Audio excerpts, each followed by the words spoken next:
Assalamualaikum, Mufti. Waalaikumsalam warahmatullah, Ustaz Mateen. Okay, Mufti, I want to talk about something that I believe a lot of us can relate to.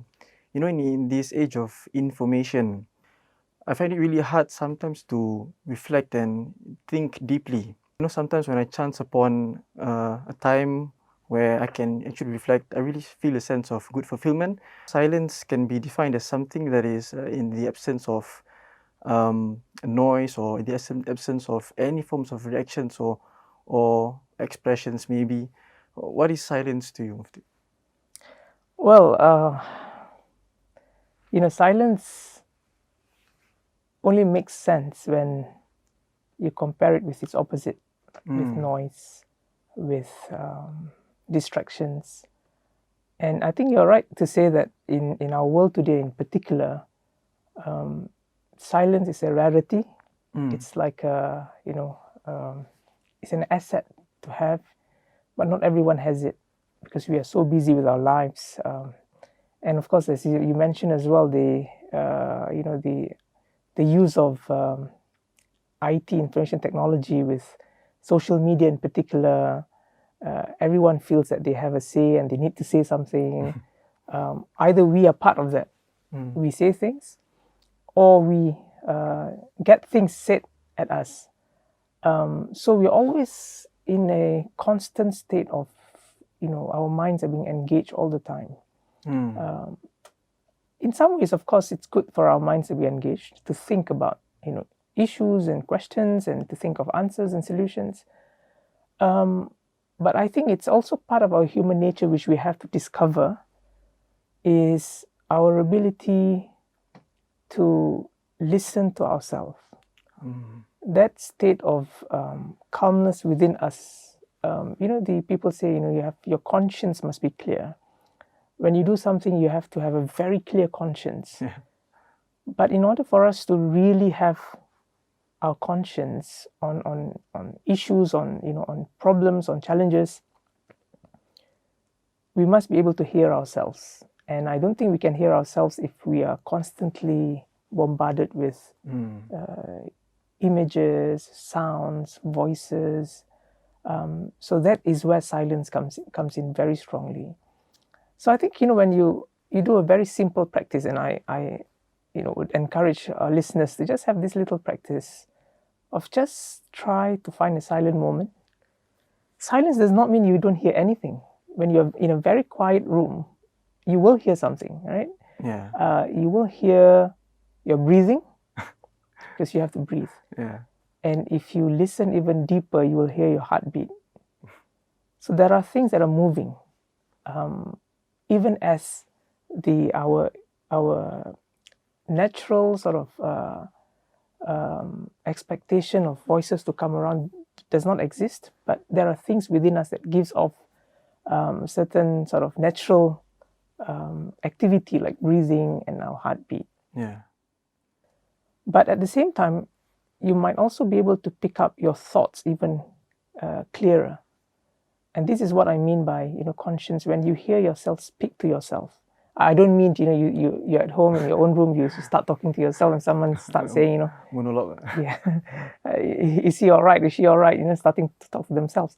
And just to hear your inner voice. And I don't think our inner voices will come out if we are constantly having to sort of listen to external voices, external imageries.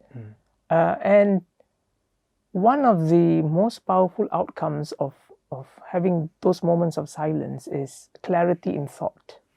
Your thinking becomes a lot clearer. And I think today a lot of people suffer from, the confusion in terms of, you're not sure how you react to certain things and what you should do, because, like I said, there's so many voices, there's so many sounds. We call it a cacophony of, of all sorts of reactions. And you are now today geared or naturally built, because of all the IT and our smartphones and social media, you're geared towards that. You are being, directed into a condition where, people will tell you what to do, people will tell you things, and people will influence you very powerfully. Wow. Even as you don't realize it. right? So I think that's one of the effects of social media. If you're not careful, so that's what happens, because people do that to you, and you also do that to other people. So you contribute to those noises. And I think that's where our process of self-discovery weakens, because we're not sure what we are, where we stand, and what we want in life. So that clarity is important, and it comes out from silence. And all the traditions of religious traditions. Our Prophet ﷺ, peace be upon him, meditated in Hira for a long time. He wanted to get away from the din of the city of Mecca. A lot of noises and a lot of activities, and that doesn't allow him to sort of think about why he's there, what are his aims, and so on and so forth. The big questions. Exactly, the big questions. Likewise, you find in many other religious traditions the tradition of meditation, of self-reclusion. So our world is very challenging to do that entirely, but I think we also want to recognize the very powerful impact of silence in our world today. I guess a lot of people see silence as a form of weakness sometimes, the inability to respond and just keeping quiet. I mean, does it necessarily have to be a form of weakness, or or is there basically a right time for us to be silent? When is the right time for us to be silent? That's a very powerful thing to think about, because I think silence is not a sign of weakness. Silence is a sign of strength. When you use it in the right ways, I think it's a very powerful tool. So we have a tradition in Islam. The Prophet ﷺ taught us, in fact, being silent is actually a sign of your faith, right? Man kana yu'minu billahi wal yawmil akhir falyakul khayran aw liyasmut. Whomsoever believes in Allah and the Day of Judgment, so say something good. Either you say something good, falyakul khayran, and if you have nothing good to say, aw liyasmut, be silent. In a very crude form, just zip your mouth, don't say anything. This hadith, which is in the hadith, the 40 hadith collected by Imam An-Nawawi rahimahullah, and in Al-Bukhari and Muslim, Imam Ibn Hajar Al-Haytami said this hadith, because it deals with, he says, the aktharul jawarihi fi'lan. So amongst all our organs or our body parts, this is the most active part, and this is the lisan, the tongue. That's right. We don't realize it, but it's the, we overuse it, so we use it a lot. So because the Prophet talked about it, so he says this is thuluthul Islam. This is a third of your religion, a third of Islam, which is essentially your ability to control speech and know when to speak and when not to speak. So when you ask the question, when is the right time to be silent, is when you think that by saying something in a conversation, it does not bring any good. In fact, in some cases, it harms it harms other people. It hurts other people. We all know, how much the words we say and the words we write and so on. Yeah, sometimes unintentionally. Yeah, exactly. And that is why. And another example of when is in the Quran, in Surah Al-Furqan. Ibadur Rahman, right? The servants of the most compassionate. Allah describes his servants, servants belonging to the most compassionate God. So they are a very special group of people. Alladhina yamshuna ala al-ardi hawna. The first attribute or characteristic is they walk on earth humbly. So they don't walk with, arrogance and trying to, put people down with, their wealth and, whatever. So you can, for example, someone who drives an expensive car, right? You can drive whatever car you like, but you drive an expensive car, and then you start to rev the engine to show off that you have a Maserati or Lamborghini. So that is not hauna. Yeah. You can drive a car, but drive quietly, right? So you put on all these things just to show off, just to get people's attention. This is against the yamshuna ala al-ardi hauna wa idha khatabahum al-jahilun qalu salama. So when al-jahilun, the ignorant, when the ignorant people speak to them or try to have a dialogue with them, they say salama, they say peace, and basically they leave them. So it's going to silence. But I think, and also in Surah Zukhruf at the end, فَاصْفَحْ عَنْهُمْ وَقُلْ سَلَامٌ فَسَوْفَ يَعْلَمُونَ. So forgive them and say salam. So, people who don't like you, or people who want to hurt you, and people who are not interested in having a constructive discussion with you, but rather to either try to just win the argument for no other reasons, to show off, for example, that they're smarter.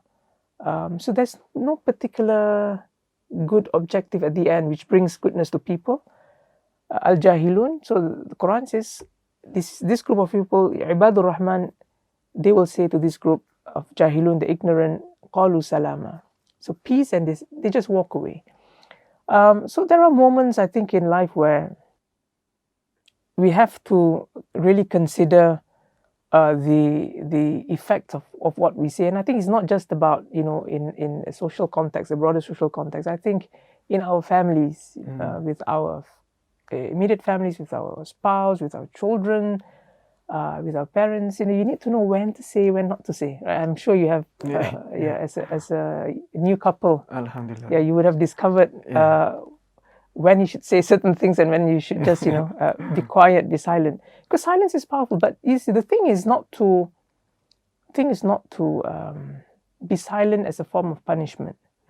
So they call it the silent treatment. The passive aggressive. You just keep quiet, and but silence because you think by saying something it makes the situation worse. So that is again the value of silence, and especially in today's world with in a broader social context where you have discussions in the public forum, social media. There's so many things that are being said. There's so many things that are being discussed. There's so many lies that are that are spread, and you see every other opinion or comment will hurt another person, will hurt groups of people, and I think this is the right time for us to think. We perhaps we should talk about silence a lot more, because just for the world to pause for our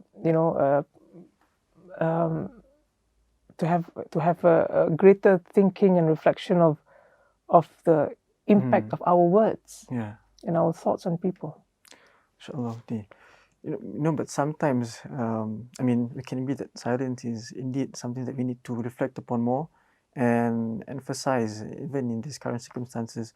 But in sometimes when in a state of argument, for example, we do have a point actually, and and I believe that points really need to be put upon or across the table, and just put it there. But sometimes, so it's really difficult to then to balance it with the fact that you need to leave an argument and all. So at one point of the spectrum is we want to put across our point, which is to justify or to make sense of everything, but at the same time, at the other spectrum of we need to leave an argument. So when is it best for us to actually make across our point, or to just leave that argument or that point of the conversation? Well, I think the larger issue there is the ethics of disagreement on when you disagree, and I think it's natural for us when we talk about topics, and we have our own views, and many topics, especially when they are very contentious, people are very split on those issues. Certainly, there will be disagreements. I think a broad guideline, we know the Quran keeps telling us, وَجَادِلْهُمْ بِالَّتِي هِيَ أَحْسَنُ. Always when you need to debate and discuss, وَجَادِلْهُمْ بِالَّتِي هِيَ أَحْسَنُ. Debate with them with what is best, but it doesn't go on to say what is ahsan here. Doesn't specify. It does not specify, and I think the reason for that is so the exegetes or mufassirun explain what the best method or the best way here means. So a variety of opinions, whether it's the stronger arguments, whether and so on and so forth.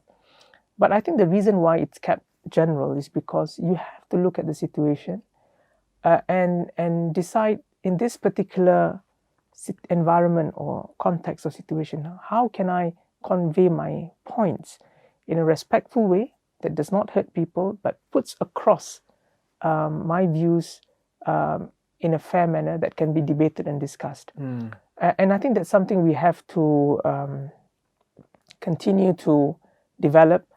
What is key though is, we talked about this in the earlier podcast, is our ability to listen. Yeah. And a lot of times we cannot have a two-way dialogue or three-way trialogue or whatever conversation, is because we actually don't listen to the other person. So we are bent on our view. We want to impose it on other people. And this is where I think you'll have to look at who you're speaking with. If you speak with someone who you think is deliberately out to sort of just put you down or just ridicule and mock you, then they belong to the al-jahilun, where you just say salam, thank you very much, may peace be with you, and you walk away. But there's also this special group. I think you might be referring to the hadith. The Prophet ﷺ said, "Ana za'imun bi baytin fi rabadil jannah liman taraka al-mira'a walau kana muhiqqan." So I, the Prophet ﷺ, is a guarantor to a house on the fringes of paradise. So basically he's saying, this person, or whoever belongs to this group, will get a house in paradise. On the fringes, yes. And I will guarantee that house for him or her.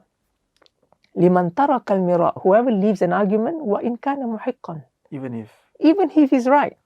But you leave an argument. So this is, again, your assessment of where the discussion is going. If the discussion no longer becomes constructive, but it becomes an argument, and this happens a lot in our spousal relationship with our spouse, because we are very, with your spouse, you're very close, you live every day, and a lot of issues to sort out.